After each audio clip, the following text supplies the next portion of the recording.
What's going on, guys? It's your boy Trolltek here for another video. So today we are getting into episode 22 of the Untamed. After episode 22, I'm just going to go back to the 2-episode format. Just makes the most sense for me. But I wanted to even it out before we did that. So episode 22, and then we're going to just do 2 episodes. Like, you know, it is what it is. Okay. So what was I going to say? Episode 22. Okay, so let's see what happened in the last episode. Let me just go through my notes. So what was it? Episode 21? So it's gonna be... That's gonna be... That was 1920. Okay, so... Okay, so we had a lot of like misunderstandings and miscommunication between Wangji and Wuxian. I feel like that was the meat of the episode, and there was some other stuff that happened, like the Wen clan members being led to somewhere, to a camp. They talked something about a camp, which is why I made the connection with like a concentration camp. I kind of had criticisms of Yanli in the last episode. There was stuff with the Wuxian's blade. He couldn't, like, he refused to carry it around and he didn't open it. The clans started their politicking. Then he named his flute Ching Ching. Yeah, okay. And I was criticizing like the Yin Iron plot line. Okay. Yeah. Okay.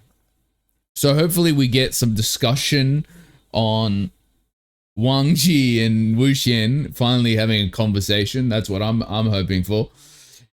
And when it comes to taking notes down, what I'm going to do, instead of taking notes down on a notepad, I'm going to just have like a notes app on my left and just write it down. The reason for that is I don't need to look at the page when I'm typing. So it's like I'm going to miss less. So I'm going to try to do it that way, see how that feels. But yeah, that's what we're doing today. So episode 22.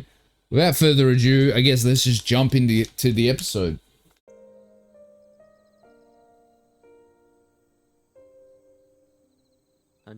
Oh, are they having a conversation?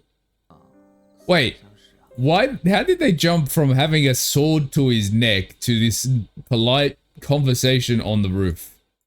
These two, I swear, they give me whiplash.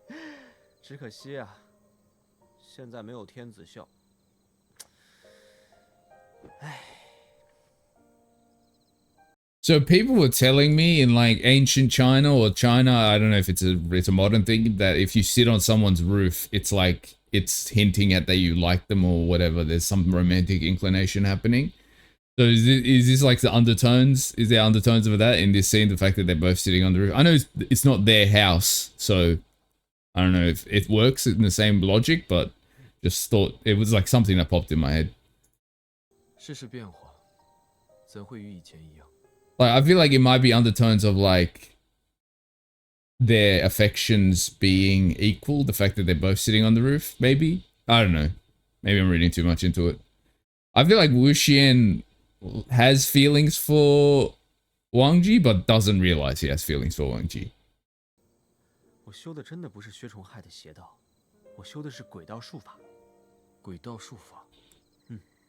Communication is happening?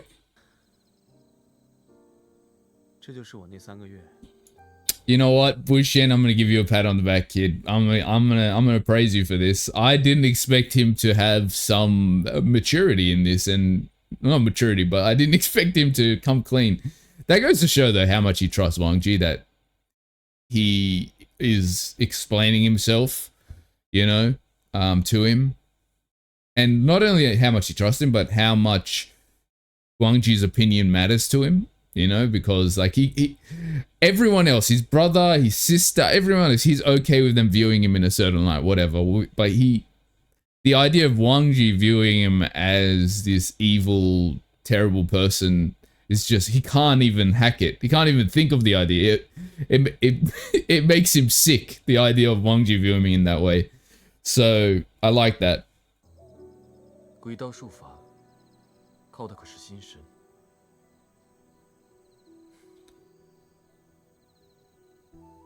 So he still has like spiritual powers, but just doesn't have a golden core, which we were kind of talking about in the last episode. 如火中取栗，若稍有不慎，便会走火入魔。 Oh, demonic cultivation, there it is. 我知道。安战，我明白。 Oh yeah, people were asking like, am I going to do the anime and the novel and all that stuff? I was actually thinking, I don't know, mate. This was just an idea I had. I'm going to do the anime for sure after we finish the Untamed. I don't know if I'll do it straight after, but I'm going to do it. I think it's 2 seasons or 3 seasons. I think it's like 12 episodes a pop, so it's not like crazy long. I'm going to do the anime for sure, but with the novel, I was like the novel. I want to do the novel as well. Like, obviously, can't really react to the novel. It's kind of, I guess you could like do a read along type shit. I don't really want to do that because it'll take so long. So I was thinking maybe like a book club situation where maybe I like read one novel and then like I do a deep like dive analysis book club type shit on it. I think there's 8 novels. Sorry, no, that's no. That was a different one. That was Heaven Official's Blessing. I was looking at that as well because I was thinking of reading the novel for that as well. I'm not sure how much volumes this one has, but however many it does, like do 1 volume per video, just do like a deep analysis on it. I don't know, tell me what you guys think in the comment section below about that idea. I would, because people were talking about it as like, are you going to check out the novel and all that? So I was just thinking of a way to do it, and I felt like that was the easiest way to do it. But yeah, tell me what you think in the comment section below about that. But I will for sure be checking out the anime. I don't know how soon after I finish the Untamed I'll checking out the anime, but I will be checking it out. Because after we finish the Untamed, I'm going to start Word of Glory, I think it's called. So yeah, for people wondering, Word of Honor. Sorry, Word of Honor. So for people wondering, I will be checking that out. I'll be starting that after we finish the Untamed. 但是我魏婴向你保证，我绝对不会有堕入魔道的一天。 Is that true? Isn't the original novel called The Grandmaster of Demonic Cultivation?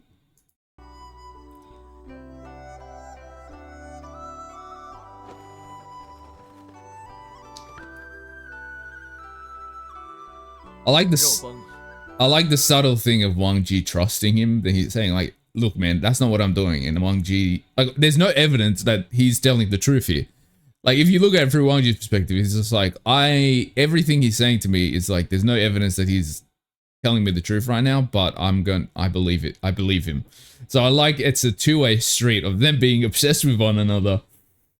Though I would say Wangji is probably, I know he doesn't make it clear, but my theory is Wangji is like 10 times more obsessed with Wuxian than Wuxian is with him.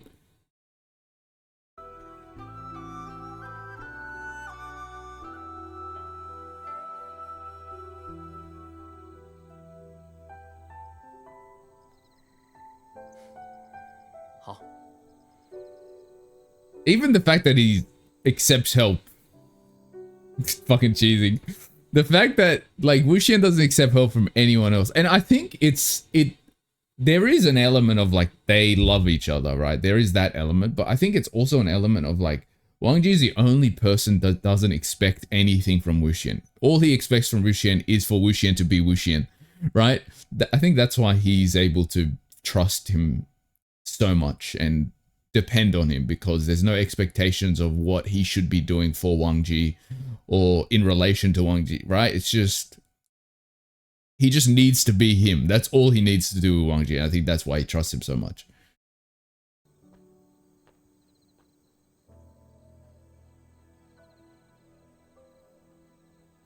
I will say though, Wangji might be top tier yearner of all yearners we've come across.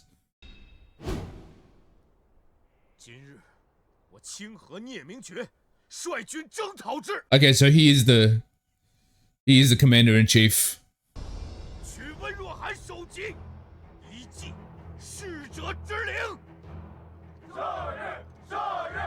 I'm actually surprised that the Jin clan leader was like, yeah, I'm okay with not being commander-in-chief.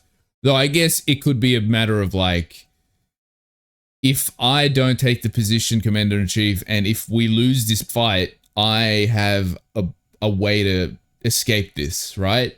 Like if the Wen clan win, I have, you know, plausible deniability to be like, you know, I was just following, you know, I was technically part of the campaign, but I was just kind of in the background, not really doing anything. So there's like plausible deniability to get a reduced like punishment or, you know, survive if the Wen clan win. And I think that's probably why the Jin clan was like, you know what? I'm not going to do we're not going to be in charge of this rebellion.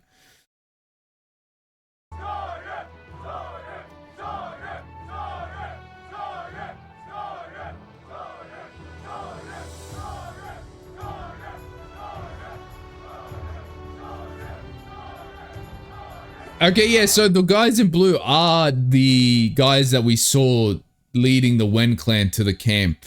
So that was the Alliance people treating those Wen clan members that cruelly, right? And just fucking basically whipping old women and children, like, you know, so I was right. The Alliance guys are just as bad as the Wen clan if you give them the opportunity.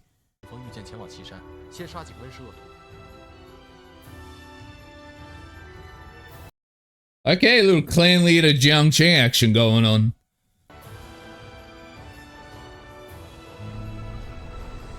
Bro, what's this Super Smash Brothers music in the background? I don't know why, it's just giving Super Smash.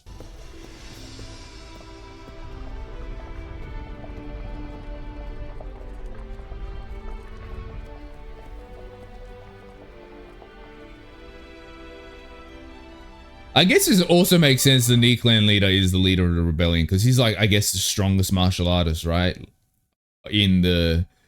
Or the strongest cultivator in the alliance. It seems to be because he's the only one with like a title. Oh, actually no, the Lang clan brothers also have titles. I was gonna say he's the only one with like a title, Red Blade Master, right? So I thought that meant he would be like the strongest cultivator.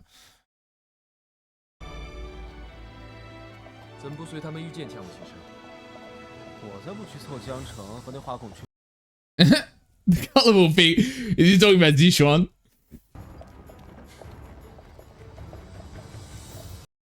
Bro, just be honest and say I wanted to be with you, bro.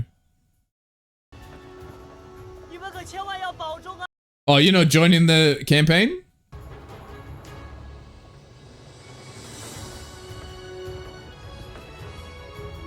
I guess it makes sense. Like, you need to leave your heir behind. If you die, you don't want your entire family to be wiped out. And he's not really a soldier type.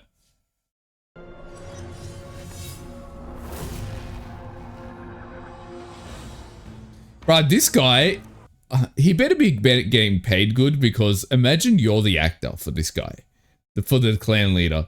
It's like, the whole job is for you every 10 episodes, you've got like one scene where you move your arms around and you have like a shit, like look like you're shitting your pants every once in a while, and then they go away from you for another 5-10 episodes. That's all he does. That's all he does.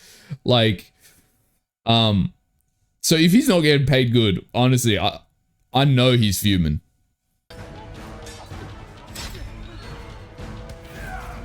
I feel like cinematography's gotten, not cinematography, the fight choreography has gotten really good in the last couple of episodes. I think they're really like finding a sweet spot with it.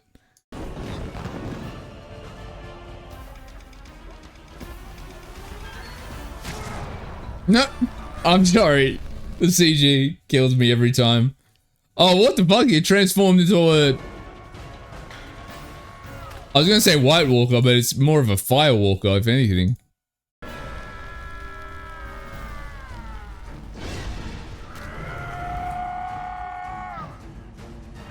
I'm so confused, like, how did the logistics of this work? Because they were living people before. I thought he could only turn dead people into puppets. Right, so I don't understand the whole Yin Iron plotline. Just makes zero sense because there's zero explanation to how it actually all works. It's just not a good plotline at all. And apparently it's not even part of the original story. It's just made for the show.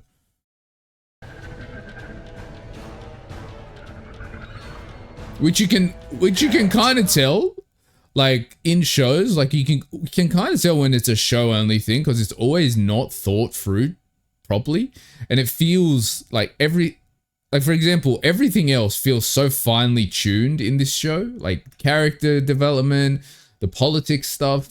Then the Year 9 plotline comes and it's just not on that same level, and you can kind of tell it's like an addition. You know, I'm not surprised that's a show only thing because it's not as finely tuned as the rest of the show. So, yeah.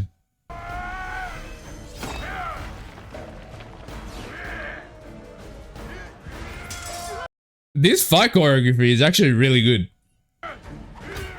Oh, getting backhanded by a blade is crazy work.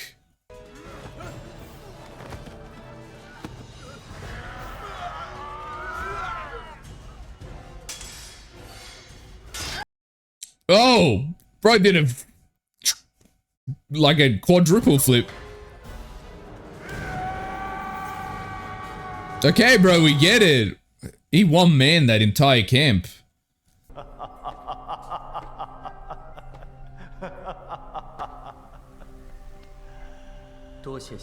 Oh, there he is. It's his thing, right?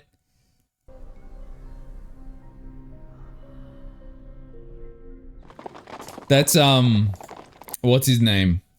What's his name again? What was his name? Let me see. I've got notes down somewhere. I gotta find his name.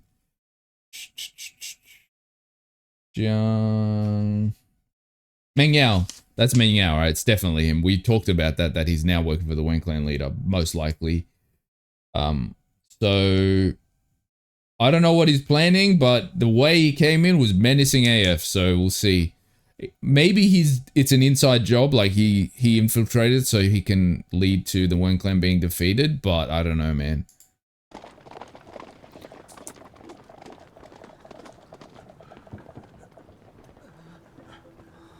I mean, like, if he did go bad, right, it's valid.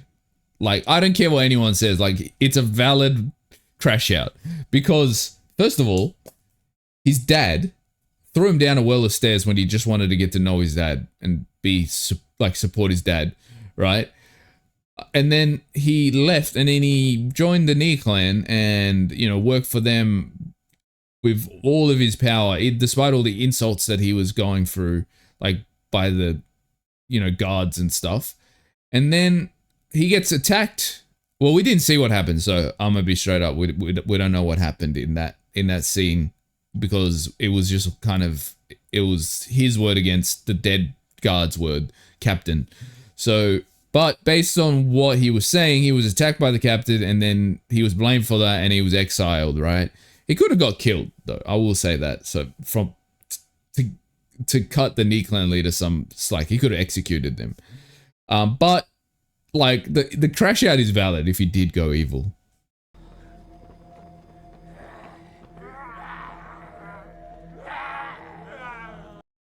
Oh, so they captured some. That seems like a bad idea to have them in your camp because like it seems clan leader can make them turn into those fire monsters from a distance. So if he made these guys all turn into those puppet things, fire monsters, then good luck. Your whole camp's wiped out. This doesn't seem smart is all I'm saying.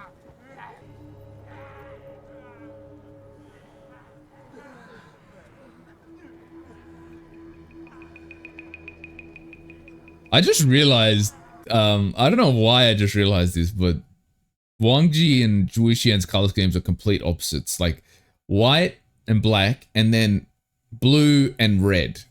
Like I don't know why I just realized that.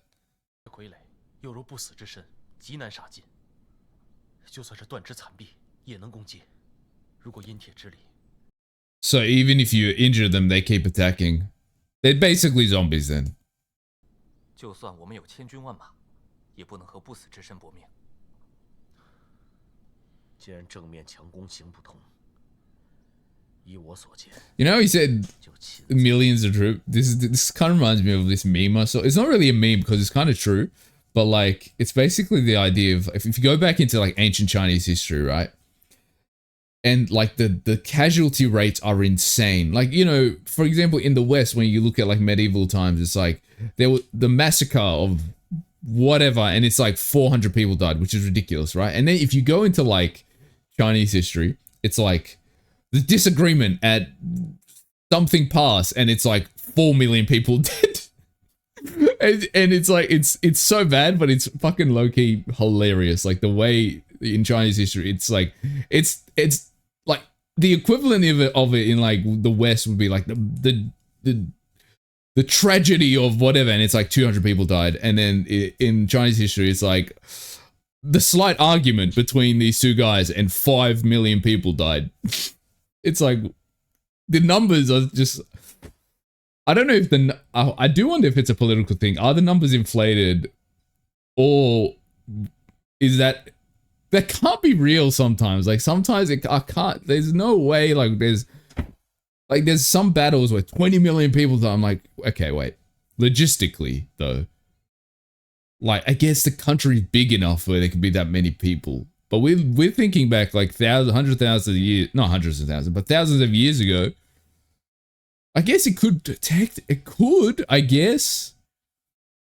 Like, I don't know, man. It's one of those things where it's like, is it an inflation thing? Because, you know, historically there's a lot of like inflation of populations that wasn't actually that many people. But it's just interesting. It's fascinating to me.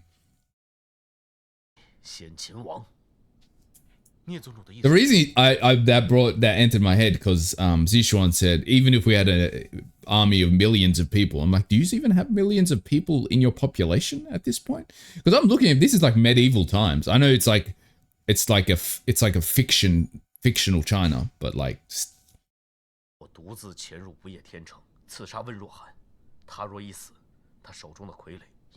Oh. He's gonna run. Okay, he's gonna run into Meng Yao when he does this, eh? And that's how it's gonna be revealed. Oh, it's like an environmental map to know the terrain. Oh, that's like a gold mine.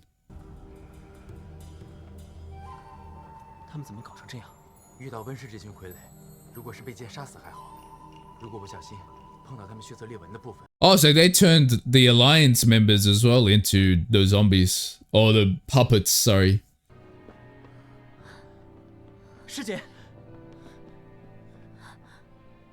Wait, what? Okay.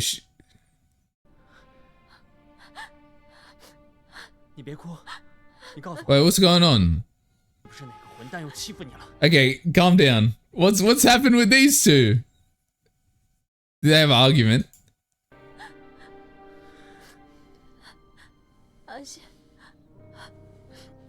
She's like, chill.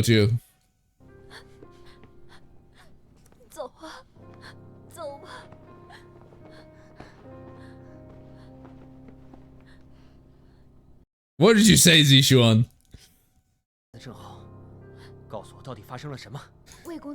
Honestly, I thought Wangji was misunderstanding final boss. Or not misunderstanding, but like what's the term I'm looking for? Miscommunication final boss, but Zixuan might take the cake with this. I don't know what happened, but like Zixuan clearly has feelings for her, but is just so bad at it. I didn't know if someone could be bad at having feelings for someone, but Zixuan is bad at it. Even Wangji seems like gold star in comparison. Explain it then. Like, Wuxian's got valid crash outs when it comes to this guy.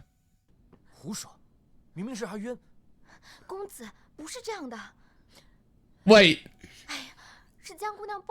You're telling me he got This cunt, bro. Zixuan, I told you you're bad at having feelings, you fucking idiot.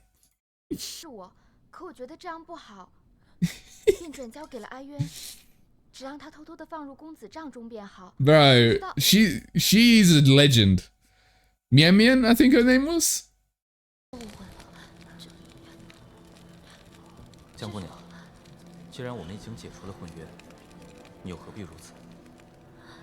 Oh, nah.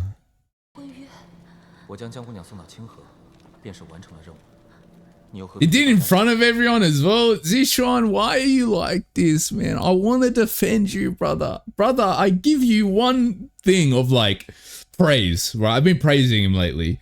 And then he just does this dumb motherfucking shit like this. And I'm just like, fucking idiot. I know it's not from a bad place here. He's just a fucking idiot.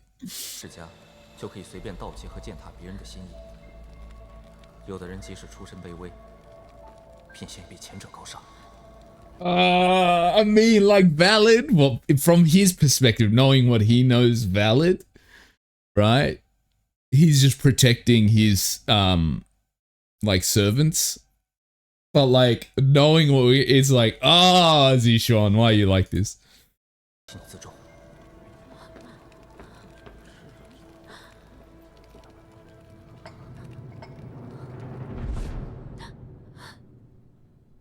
Oh, Wuxian's gonna crash out. Oh, Wuxian's got, like, valid. He's gonna crash out. Valid.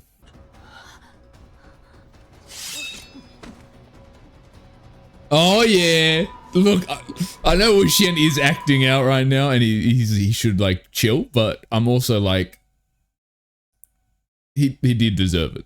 I'm gonna be straight up. I know it was a misunderstanding, miscommunications, but like, still deserves it. Bro, one-shot them.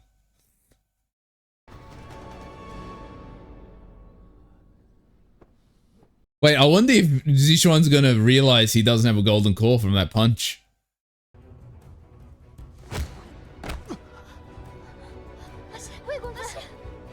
I think Zixuan's not doing anything on purpose here. I think he's like, shit, I deserve this. To be honest.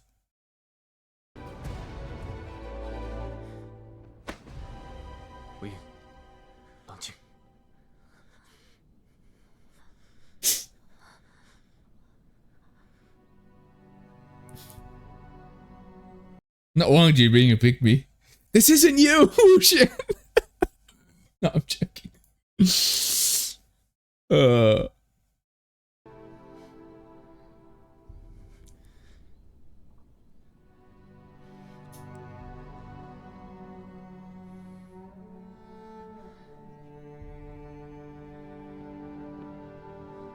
I mean, valid crash out, bro. Like, but this is not the first time he's treated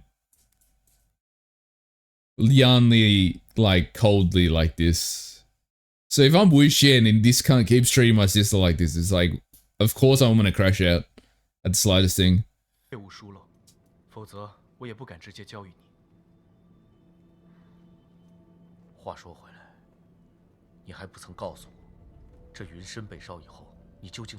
Yeah, that's what I'm saying. Like, yeah, where are you?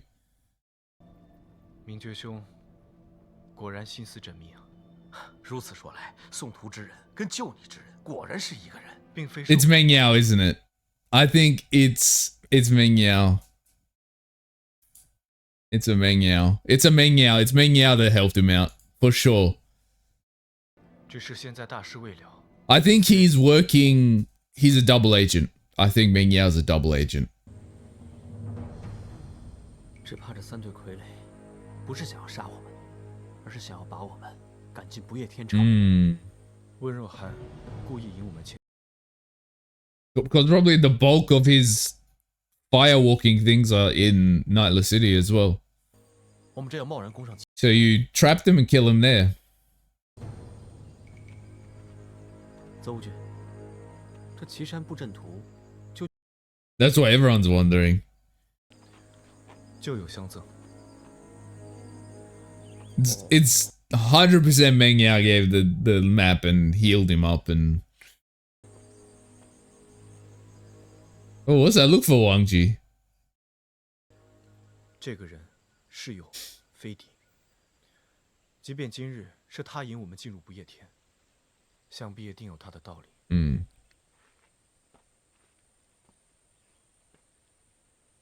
What if he, I don't know, like, what if Meng Yao turns, like, is a triple agent, like, he's a double agent for them, but he's actually working for the Wang clan, or, you know, like, I don't know why, there's just something about Meng Yao, I can't fully trust him for some reason. I don't think he's a bad guy, there's just something about him that's... I can't figure out what his next move is.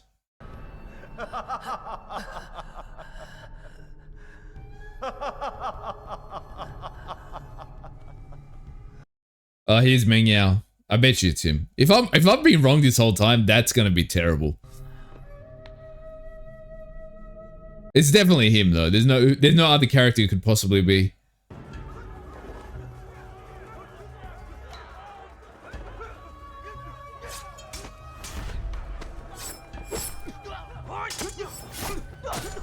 Honestly, I thought them invading Nightless City was going to be like we were finally about to arrive into Wuxian, like how the whole Wuxian thing that we saw in episode 1, because we know that was in Nightless City as well.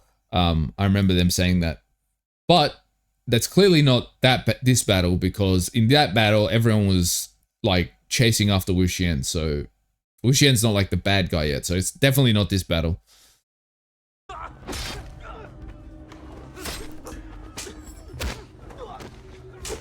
Then I wonder, does Wuxian take over Nightless City or something? Because when we see him fight, they're in Nightless City when they kill Wuxian, right? So that is curious.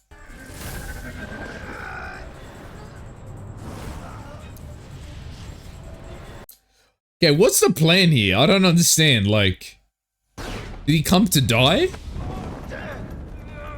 I guess he came to assassinate the Wang clan leader.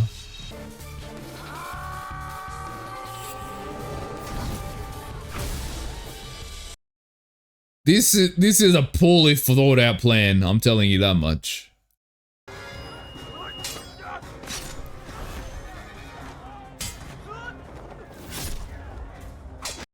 I think Wangji's gonna realize there's something wrong with Wuxian.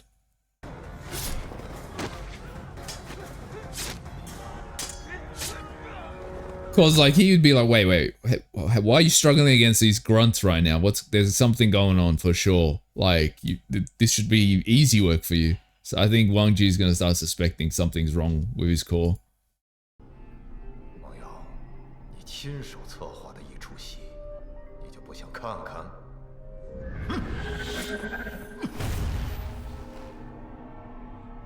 Wait, what's designed by him?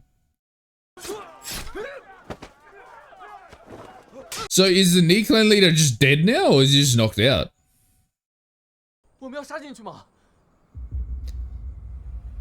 It's interesting that, like,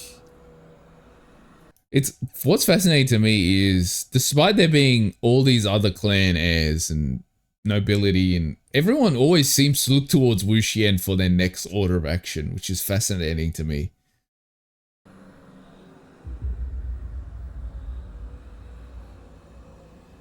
Like, you've literally got all the clan heirs for the major clans, but Wuxian's the one they ask. It's just interesting.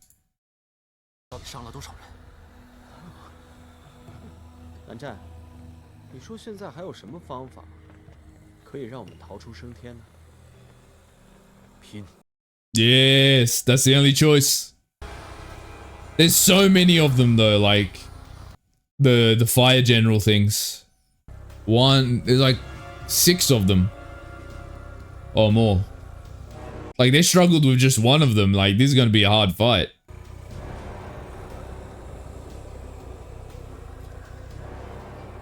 I don't know what their plan was going into this, but it seems like a terrible plan.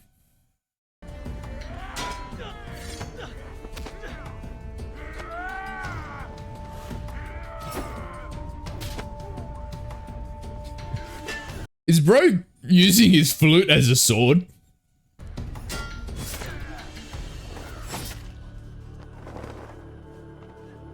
So I haven't got an explanation of what happened to his demon sword thing.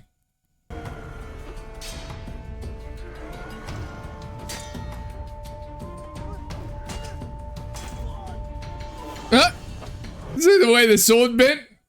Are the swords plastic?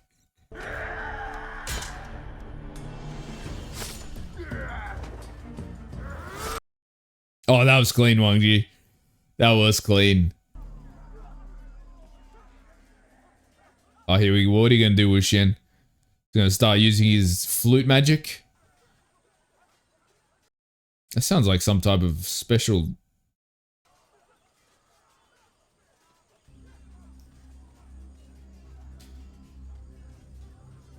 I feel like some special grade of weed is like, oh, you got that flute magic? Oh, here we go.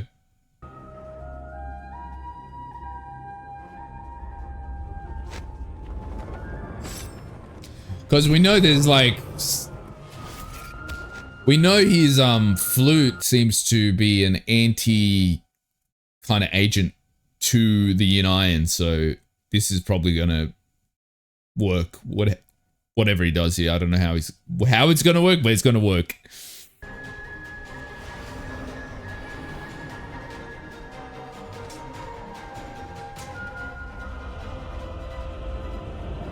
Oh, we got some spirits. Let's go. But everyone's gonna see this. And I guess Wuxian's gonna start building his dark reputation.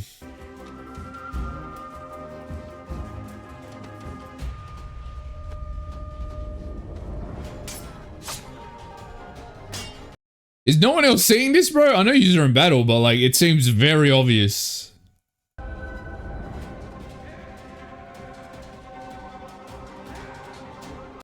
Honestly, Jiangqing's low-key a machine in combat. Oh, he took control of their bodies.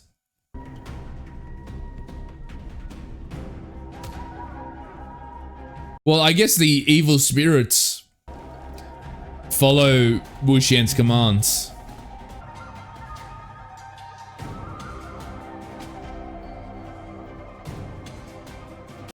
Everyone's like, what the fuck is going on right now?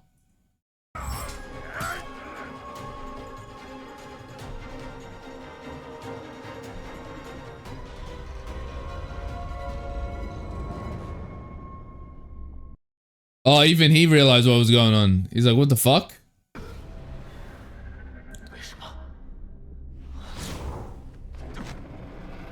So Wuxian's power is stronger than the yin iron.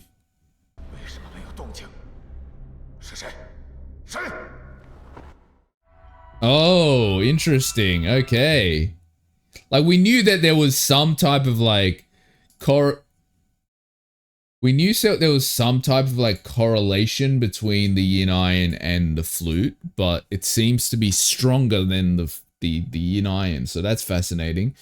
Okay. So that was episode 22 of The Untamed. Honestly, this episode I didn't have as much thoughts in my analysis of this episode, because I feel like this episode was largely like battle, so it wasn't like a lot of plot developments and like character moments, in my opinion, to kind of analyze. There's still some things I want to talk about, obviously, but I feel like this was one of the more just kind of basic episodes, in my opinion. I don't feel like there was a lot to dissect, but we'll talk about what there was to dissect. Okay. Obviously, number one thing I talked about in the reaction, but Wuxian's trust in Wangji is probably my favorite thing. And again, I talked about it a lot in reactions, so I probably won't talk too much on this point, but the whole, the way Wuxian trusts people is really fascinating to me. It's like, Wuxian doesn't trust people based on his trust in them, if that makes sense. I think Wuxian trusts people based on his expectations of him, right? So like, when people have expectations of Wuxian, I think he doesn't depend on them, right? He doesn't feel like they are someone he can trust in situations where he doesn't know how they're going to turn out, right? So when people depend on him, or when people have expectations of Wuxian, then he's less likely to confide in them about his worries, or when he's not sure about something.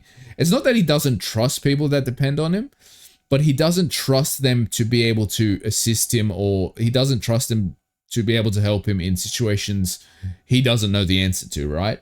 where Wangji has zero expectations of Wuxian, right? All he has with Wuxian is worries about Wuxian, and he wants to help Wuxian in any way he can. He has no expectations of Wuxian doing anything for him or for, like, behaving in a certain way, right? Whatever Wuxian is, he accepts that, and that's what he expects of Wuxian, if that makes sense. So I think the lack of expectations and requirements that Wang Ji has of Wuxian is why Wuxian, I've said Wuxian so many times, is willing to depend on Wang Ji and have that conversation on the roof. And, you know, and I think there's another element is like, even if Wang Ji disagrees with Wuxian, like the whole, you know, using wicked tricks, as it were, and the fact that Wuxian's hiding a lot from his siblings, specifically from his sister, even though Wang Ji doesn't agree with that, he still is like, you know what, I don't agree with it, but I'm going to support whatever you're trying to do. I'm not going to kind of like tread over what your desires are. Like him not wanting to tell his sister about all this stuff and Wang Ji also not telling her about it shows like, I don't agree with this, but I'm going to support you in this. Like in your wrongs and your rights, I'm going to support you.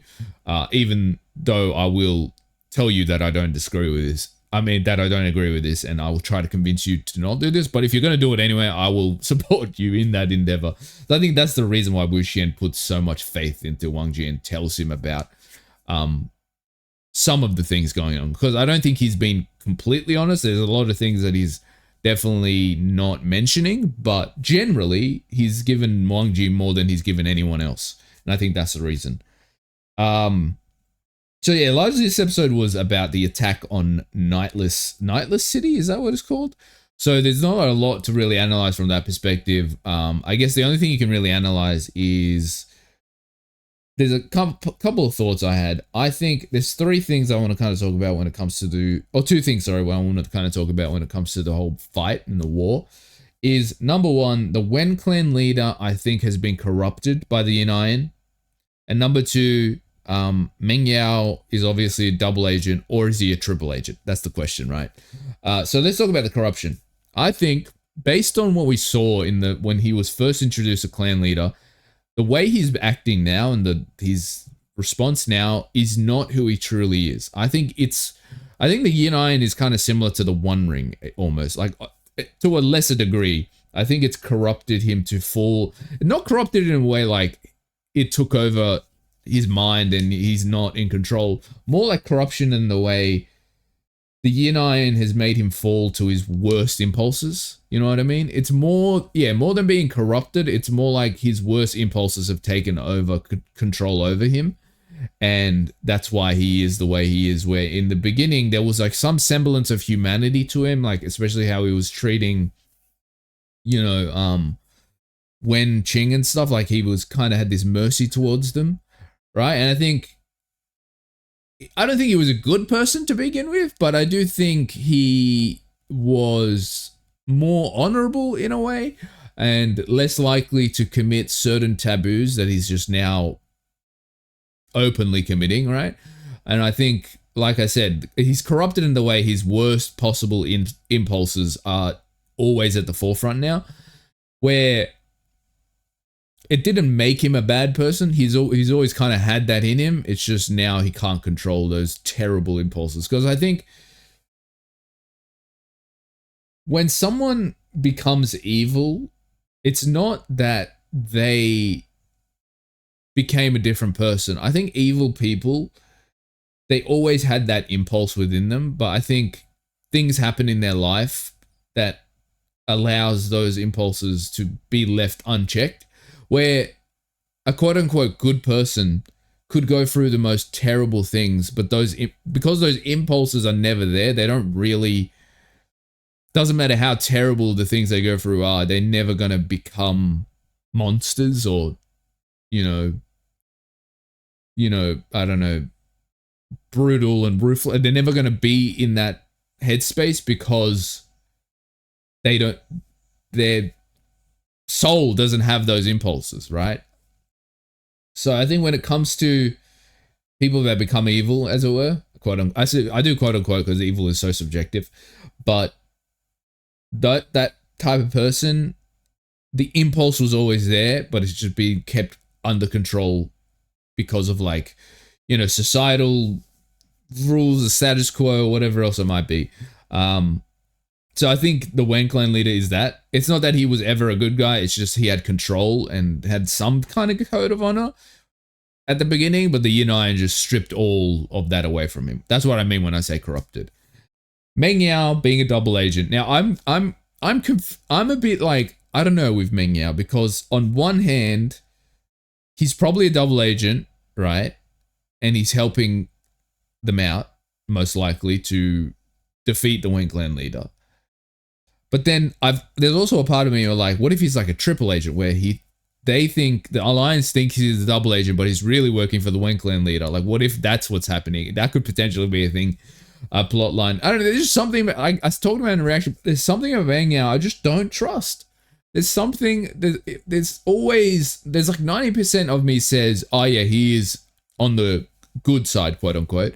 But then there's 10% of me that says there's something sinister about him that I just can never trust. There's always something about him where I'm like, what's he actually thinking? And I think it's just the fact of the matter, when I can't trust people that have this just total energy of placidness and I'm not harmful to anyone and I'm gentle, like there's something about that type of personality that I innately distrust, and it's not always true. Like the distrust doesn't always kind of prove itself, but 9 times out of 10 it does. Because people that don't get mad and show their anger just inherently get like, make the hairs on the back of my neck just stand up immediately. I don't know what it is.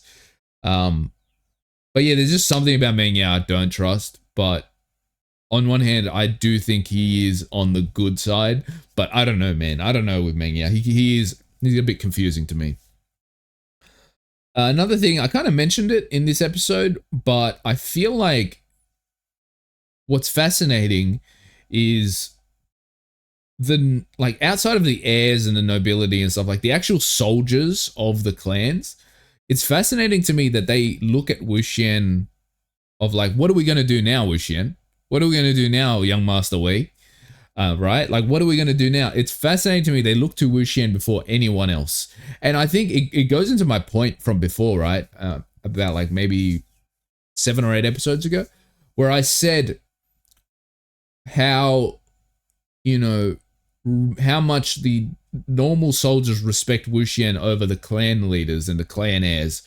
And I think it's because they look at Wuxian and he's one of us, right? He's one of us, but he's also one of them at the same time. But he's got the element of, he knows what it's like to be a grunt, a soldier, right? He knows what it is to be nothing. Where these clan heirs, they've all got golden spoons in their mouths. Like, they don't really know what to do in this war situation. Like they don't know what to do when shit gets dicey. Like, that's how I feel like they think. And so when they're thinking of like, oh, what are we going to do in this situation when stuff gets tough, they look at Wuxian, because I think they look at Wuxian as like, he's got the authority of a noble, but he's got the survival instincts and like war instincts of one of us. I think they view it from that perspective. And then from the perspective of the nobles, they look at Wuxian and they look at like, this is a guy that boots on the ground, but also he was raised like us, so we feel like it's okay to accept his commands as well. So it's like from both sides, I think they look at Wuxian in that perspective. So that's really cool. Another thing is, I think we're slowly getting into Wuxian being viewed as the Dark Lord, as it were. I think this is the first. I think in the last episode we got like elements of it, like the way they were talking about why isn't he carrying a sword and stuff like that. But now everyone on the battlefield, well, there's not. I think it's just the clan heirs and like some soldiers, so it's not a lot of people. But they all saw him using some dark energy shit. So I feel like the rumor is going to start circulating, and we're going to slightly see his reputation as Dark Lord Wuxian, as it were, being formed, which I'm interested to see how all that plays out, because like we're on episode, this was episode 22, right? So we've only got what, a bit more than 10 episodes of the flashback left. No, actually, yeah, we got like 10, I think about 12 episodes, I would say, because I think based on the comments, episode 34 is when the flashback ends, right? So episode 22, so we got 20, 25 will be 5, 10, yeah, it's like 12 episodes of this flashback left. So I think now it's time for that reputation to slowly start building up to see where we, you know, turned out in episode 1, like to get to that point. So I think we're going to slowly start seeing that conflict happen. Also, this is not really an analysis thing, but Zixuan and Yanli, man, Zixuan in this episode, he's so bad at relationships. Oh my god, I thought Wangji and Wuxian were bad, man, but these two are terrible. Yanli, it's not only Zixuan, it's also Yanli. Like, I think she's bad in the way of like, you know, I think she needs to learn to just be like 10 toes down, right? And be like, don't talk to me like that, first of all. I do think Yanli right now, I'm hoping we get this character arc with her where she does have strength in her gentleness, right? But I need her to kind of, you know, show her strength in relation to how Zixuan treats her.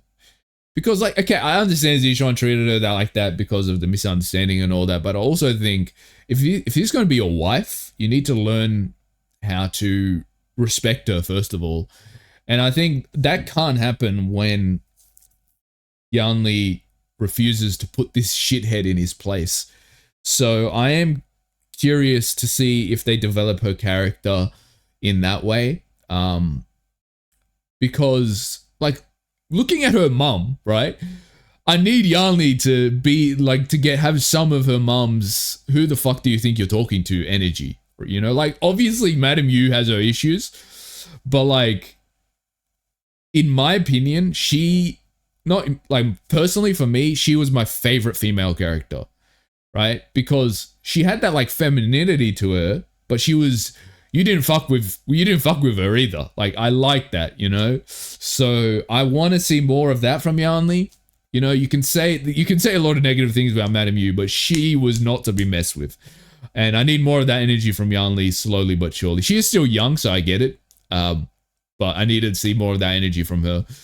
But yeah, another good episode. I think this was probably the least analysis worthy episode, but it was still a really good episode. Especially with communication happening between Wangji and Wuxian. That was golden. I love to see that. But yeah, I think this was more of a setup episode for the next couple of episodes, so it makes sense there wasn't a lot to kind of, you know, go through. There was also with the Neat Clan leader, like, what's the plan, right? Like, what's the plan? I'm still not sure. Obviously, don't tell me, but like, it just seems to be a really dumb plan, whatever they're planning. But we're gonna see how this plays out. Oh yeah, obviously, forgot to mention, Wuxian basically cancels out the Yin Iron, and even clan leader Wen is like, what the fuck's happening? Who's doing this? What's happening? Like, so even he knows, okay, my Yin Iron is not working. What the fuck is happening? So even he's out of the loop on this. So I'm really fascinated to see, like, why isn't the Yin Iron working, right? Is it a matter of, like, whatever the flute's energy is or the dark spirits, it completely cancels out the Yin Iron? Or is it a matter of, like, the energy that the flute and the spirits use is the same as the Yin Iron? So it's like a kind of like, you know, two electrons cancel each other out type shit. You know, like how does it work? You know, obviously I'm just spitballing, no spoilers on like how it's what it is actually happening. But that's really fascinating to me. I feel like the Yin Iron plotline is kind of slowly getting interesting now because of that, but we'll see how it plays out. Anyway, that was my reaction to episode 22 of The Untamed. Hopefully you guys enjoyed it. Thank you guys for watching, and I will see you guys next time. Goodbye.